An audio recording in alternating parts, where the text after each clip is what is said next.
What's up, everybody? I wanted to do a little follow-up walkthrough with WKO5. I posted a video yesterday about the inner workings of the map race stage 3 for the Zwift invite series that's going on right now. Like I said, well, I watched the video. I mean, it wasn't like a world-class performance, but it was a ton of progress for me. And so I wanted to just freestyle a little bit in WKO5 and show you how I've tracked that and how I've made some of the decisions I've made. I mean, learning to Zwift race, number one, has been really just a lot of experience, just having to get in there. So I've been racing a lot. I've subbed out a lot of my workouts for races. And you might go, okay, well, I mean, where's the structure in that? And the thing is, I mean, intervals are built to hit a certain desired amount of intensity. And you can really, really do that in Zwift racing just because of how the layout works. And so I've made that a priority. That's one thing I've done is race a lot. The other thing I've done is really try to hone up my endurance rides. So having some little objectives within all of my endurance rides, because my rides are short. I'm still really only in the 9-hour range per week for riding. So that means 2 or 3 60 or 90-minute endurance rides. And so I've really tried to make sure that those are always pegged right at 75% of MFTP. And so MFTP is where the WKO5 models your threshold power. And I used to go more off of what my hour power was for endurance, or even slightly less. But because I'm riding less and because the demands of Zwift racing are so aerobically heavy, I've opted to stick on the top end of that range. That was a tip from Brendan that was super valuable, and I've stuck with that. And I've also incorporated some cadence work into that, some standing work, because there's a whole lot of standing in Zwift. But so let's look at WKO5.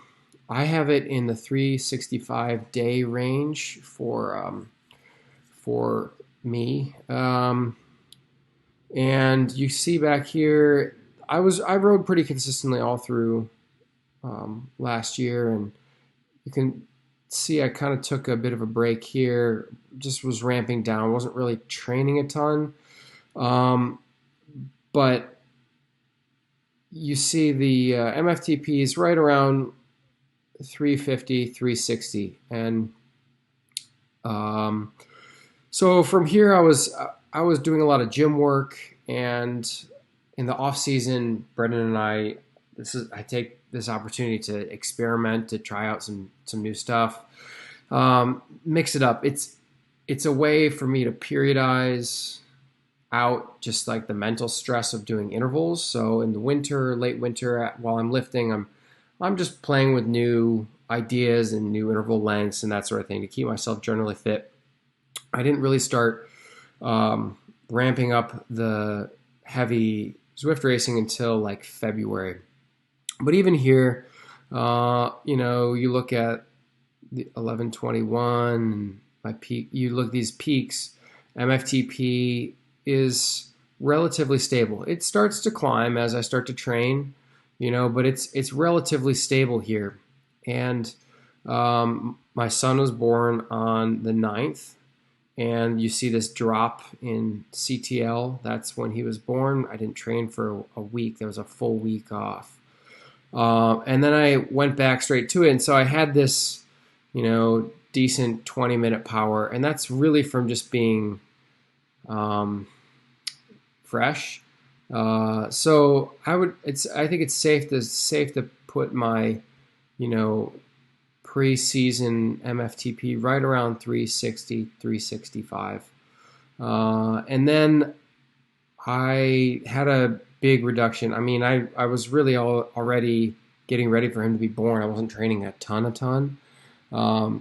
But there's a lot of quality in there. And we go through May, and this,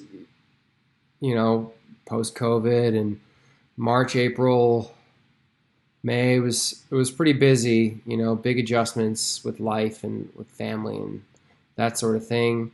And so then you see there's a big jump up here. And so this is after a heavy amount of work I did to try to get ready for this Zwift Classic. And so I started Zwifting a lot more. I started doing more FTP work. And you can see this FTP start to climb. It's still climbing. And this is my most recent threshold block where I really tried to load on the extensive threshold training. And so what I was trying to do here. And see, I'm playing with some interval durations. Did a 1 minute test. So did a couple big weeks, and that's actually right on. This is where my legs started to feel like they were coming around. I did a fast ride with Brendan. He ripped it. This was a crazy fast ride on the 6th of May. I don't think I even pulled. And then we had a awesome gravel a couple weeks later. So I did a recovery week and then did an endurance week, felt when I was feeling better, and then started the Zwift racing really in earnest here. Had an awesome gravel ride with the team and then a big hammer ride with Tom this week. And I actually did a post about this because this is right where I started to really feel the legs coming around. So I started thinking about like what were the changes that I had really adopted, and it's like I was just saying, like the endurance rides got really, really disciplined, and I was racing 2 to 3 times a week, and the races are all about an hour full gas, and what I would do is I try to get a race in and beat my best power from the week before, and add another race, or like do a workout on top of the race, or like I started setting some like small goals within these races, because that's pretty easy to do. You're in such a controlled environment, and I noticed the power really start to come around. So did a couple weeks really good, had a lifetime PR here. So let's take a look, and so you can see this ride. So I imploded. This is just my pedal file. I keep the pedal files in Training Peaks because there's just a little bit more complete data than with the trainer. They read within a percent of each other, 99% of the time. But this was a PR, and the main observation here is this is really good. This is a lifetime PR. My cadence is 64 for 30 minutes. So I started working on low cadence standing because you can get away with this a lot more indoors than you can outdoors, and it's really gotten the power up. There's a reason behind that too. So, and then also I should say my endurance rides, because these FTP races and these races are so sustained efforts, and I'm always choosing a lower cadence because I ride better there. I'm doing all of my endurance work at high cadence, so I'm getting a greater aerobic response. I'm saving my legs from that underspeed because basically every time I get on to race, I'm going to be doing an underspeed workout. There's a good bit of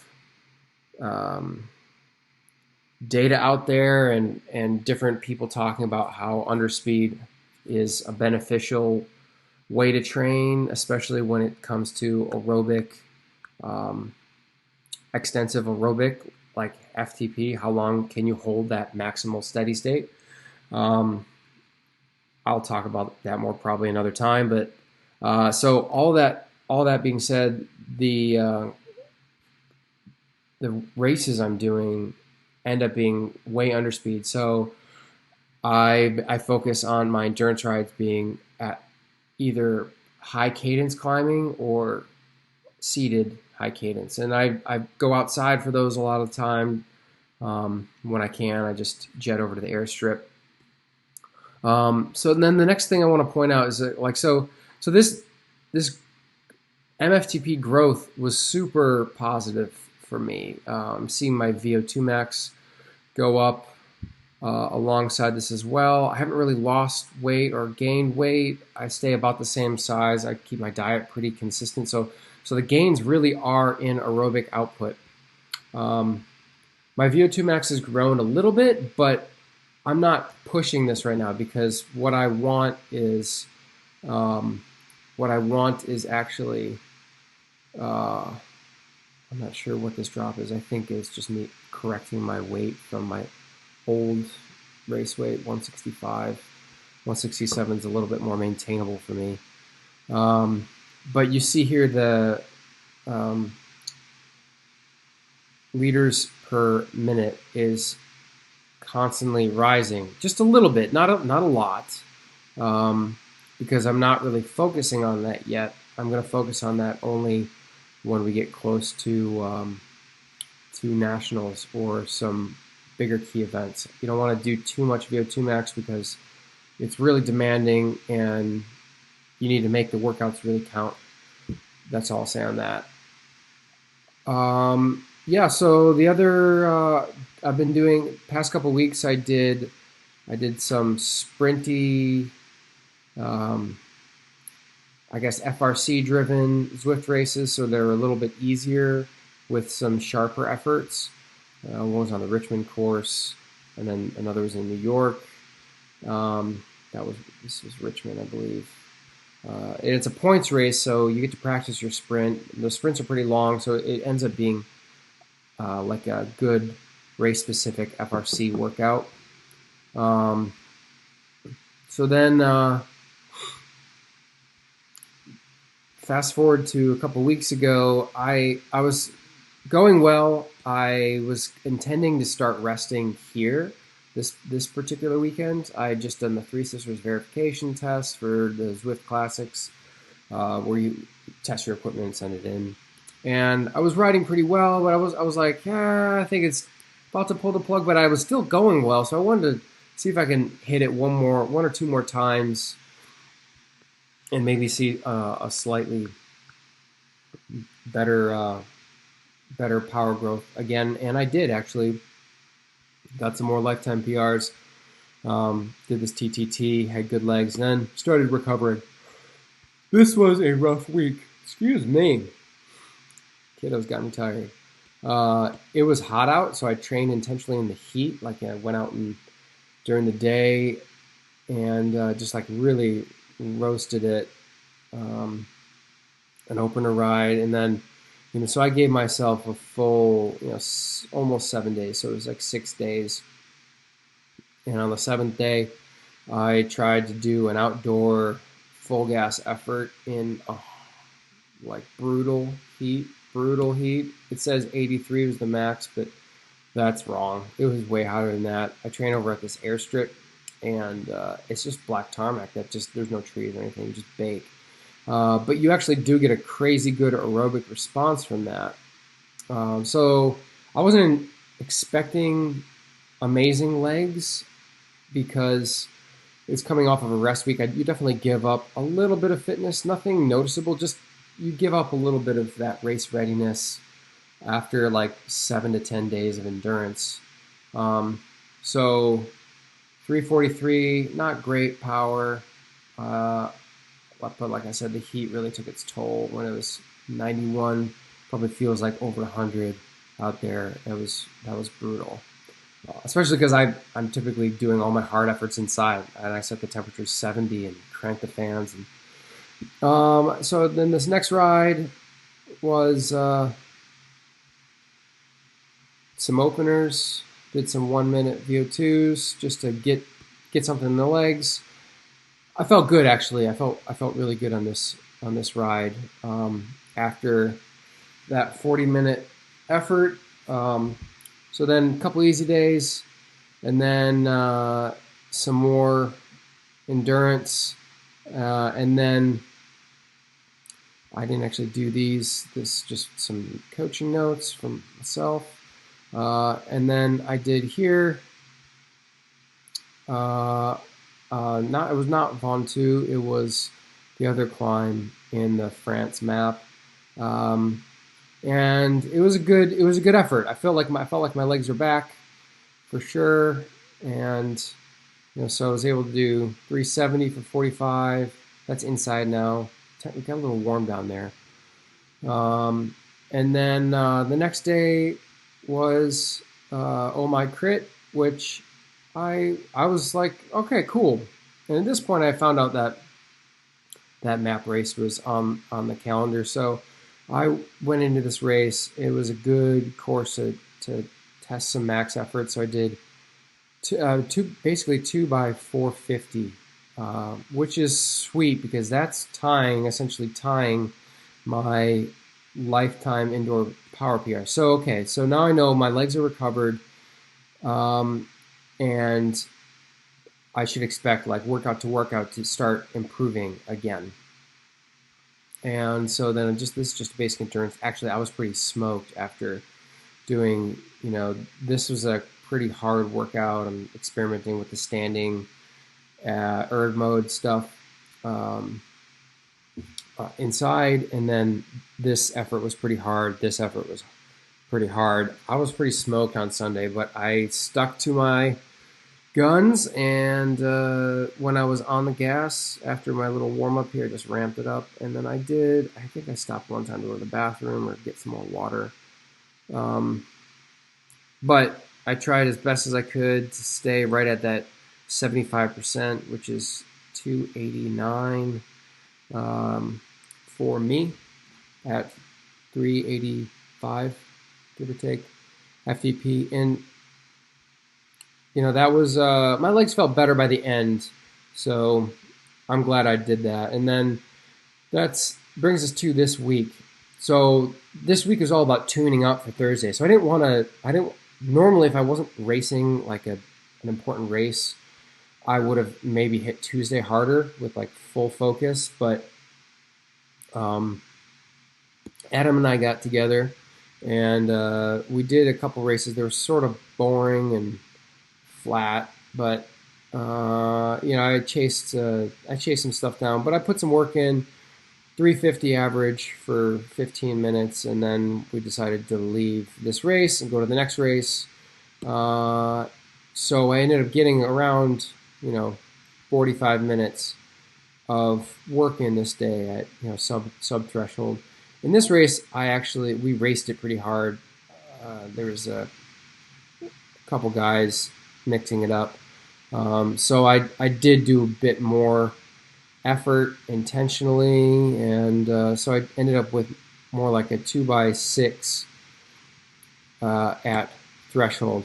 And I wasn't feeling great after this workout. It felt a little harder than I feel like it should have. I think I was still just settling in after this rest week. So that's a good point to make. Brennan and I always talk about it. Like you shouldn't expect to be feeling super, super duper good every single time you end a rest week. Sometimes you will, but if you don't freak out. Just get yourself back in your groove, figure out where your baseline, what's feeling good. You have to take ownership over your own training, your own zones, and your own, like, the way your body feels week to week. A coach can only be in your ear so much unless it's like a live-in situation. You're like literally living with your coach or your advisor, and that's just you got to just take ownership of your training. So then this is the day before the race. Just took it easy. Did a little couple openers, but in general rode pretty easy. I don't have the Zwift file. And I walked a lot this week, actually, with the kiddo, too. So that brings us to Thursday, yesterday, when I recorded this. And, I walked through that map race a little bit. And then after that race, the guys convinced me that it'd be a good idea to do a team time trial. And so I did, and actually had great power considering I had raced at 3:50 in the morning the day before, or the day of. ended up with a 375 for 30 minutes. It was about 30 minutes to do this course, and it's very steady. You know, it's funny. Normally, you would characterize a steady ride if if you see normalized power and average power like about the same, then it's super steady. I'll tell you what, this does not feel steady. It's just that's one of these mysteries of Zwift too. Variability index too, 1.01. You would call this an extremely steady ride, but if you're doing workout and you're doing 374 for like 3 by 10 or 1 by 30 or whatever, you would not have these little like micro rests. 350, that's low. Like 340, here's another one. We're descending this hill and we're full gas, but 315, like these little rests, you just have more basically power like that, ideally.